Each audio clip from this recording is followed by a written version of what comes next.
If you're looking for a fast, quick, and easy project, this one is for you. Whether you want to make one or make a set, this project goes together super fast. I like to call it a bowl caddy or a hot pad for your bowl to put in the microwave oven.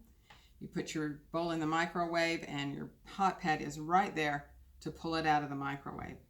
And we've added a fun chenille edge to this.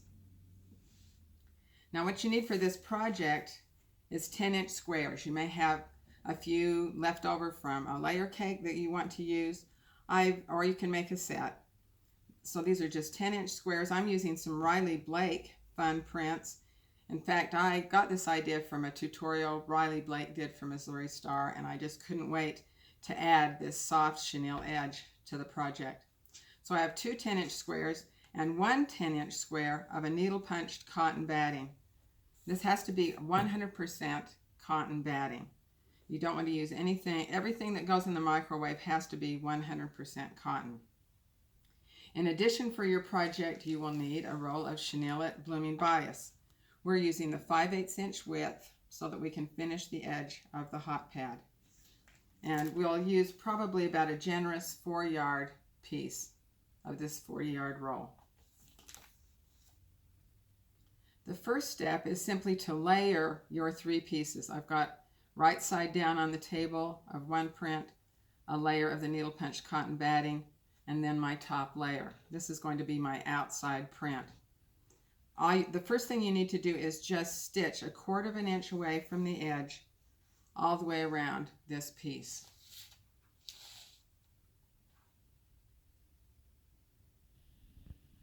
I've set my machine to a 1/4 inch seam allowance so that I can just put the edge of my foot up against the edge of my square, and I'll have a 1/4 inch stitching line inside of the edge of my square. And I've already gone around a couple of the edges.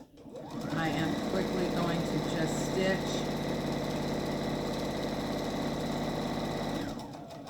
I'm just stitching down the side, ending about a 1/4 inch from the other edge, turning it,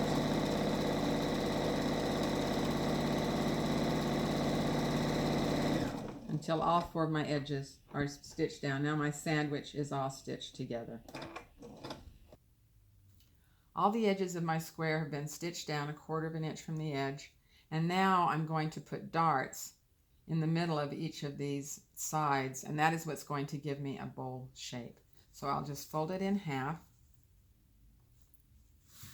Just kind of finger press that.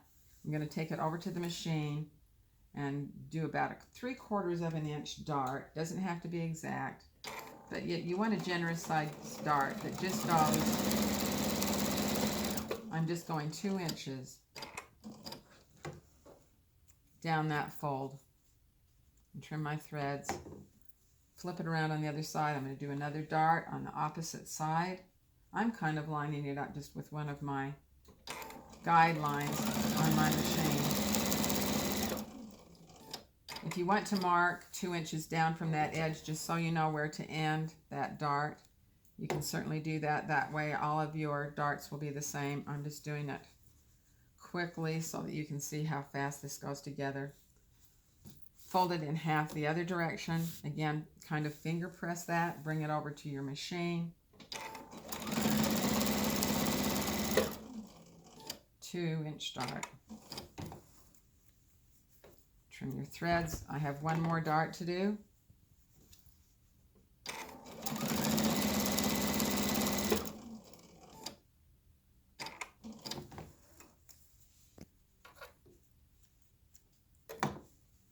Now you can already see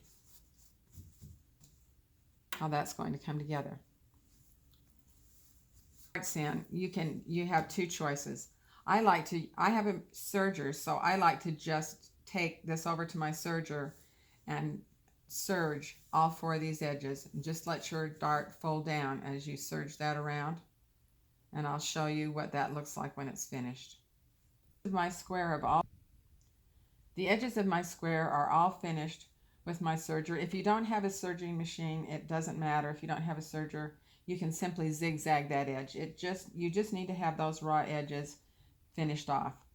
Zigzag will work just as well.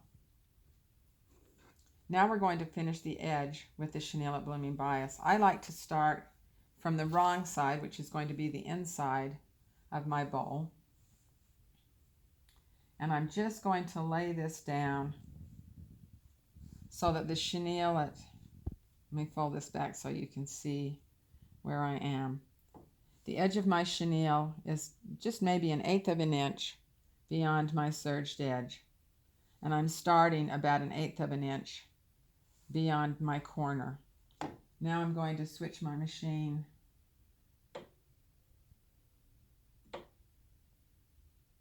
back to just a center stitch so that my needle's right in the center instead of off on a 1/4 inch seam, and stitch it to about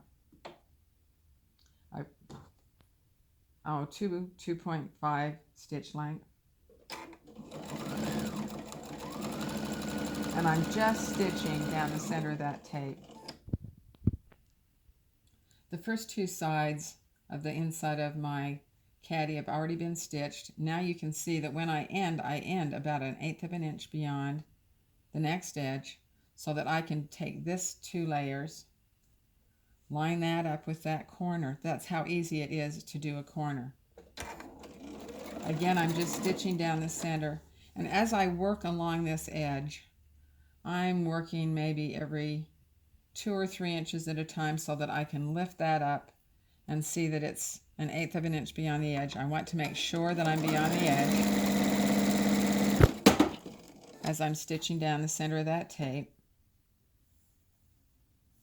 And especially when you come to the dart, kind of make that one of your stopping points so that you make sure that edge is beyond that little dart that you've made. And you can see here the bias will have seams every once in a while in the tape, and that doesn't matter. You just sew over that. When that washes and blooms, you're not going to see that seam. It just disappears and goes away. So at the very end, again, I'm going to be 1/4 of an inch beyond the edge and sew right off of the chenille tape. Trim your threads. I'm going to cut that 1/8 of an inch beyond the edge, my final edge,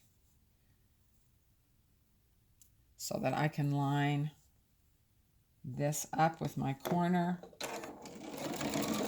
and stitch again down that edge. And I'm going to line that up and continue until I go off my final corner. The final step is to turn it over, and on your other print side, which is going to be the outside of your bowl, you need another row of the 5/8 inch double row layer of the 5/8 inch chenille around the edge to finish it off. And this edge is very easy to do because you extended your chenille on the other side 1/8 of an inch, and you can see that edge from this side. So all I have to do now is line up. I've already done 3 edges. I'm just lining my corner up again, stitch down the center of the tape, and now instead of having to lift that up each time, I'm just lining my 5/8 inch up with the back row.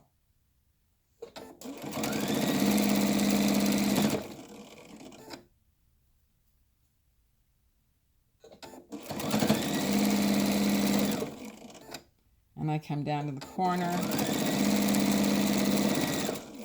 go off the edge, and my hot pad bowl caddy is all finished. Trim a few threads, and you can see that that shape is already there. Now you can either brush this with I like to use a little wire brush that I have to just pull up those edges and spray it and throw it in the dryer to make that edge soft. Or you can just throw the whole thing in with a load of wash. When it comes out, the edge is all going to be fluffed up. Here's your finished project.